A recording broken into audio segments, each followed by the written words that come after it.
Shop कामुड़े बाप पुओ मृत मयूरभंज जिला सुलियापदा ब्लॉकर बाघड़ा ग्रामर यह घटना shop कामुड़े Baripada Pandit Raghunath Murmu medical college रे चिकित्सा समय बाप और पुओं मृत्यु घटी मृतक हेले बाघड़ा प्राथमिक स्वास्थ्य केन्द्र स्वीपर हरिकृष्ण मुखी और 5 वर्षर पुओ किशन मुखी हरिकृष्ण घर मोरडा ब्लॉकर बड़ मुंडाबणी गाँव में बघड़ा स्थित सरकारी क्वार्टर्स रे सेमाने शोइथिबा बेले साप कामुड़िथिला। गुरुतर अवस्था बारिपदा पीआरएम मेडिकल कॉलेज को आनिथिबा समय पुओर मृत्यु घटिथिला।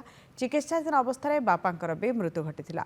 सेमानकु चित्ती साप कामुड़िथिबा जणा पड़िछि।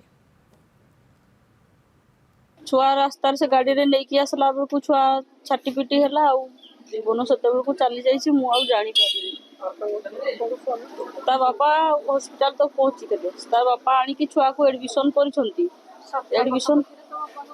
एडमिशन कर सारिकी देखी भाई सांगरे भाई को कहले जे मो देहटा भल लगुनि दे भाई सांगरे नहीं डॉक्टर पाक आसुती आमे पुओ पाखरे थिले सापड़ा छोट सापड़ा तीती सापड़ा से माने कहउजन पुको काम देला ना किसो देखी देखला बेलकू पाखरे साप अछि।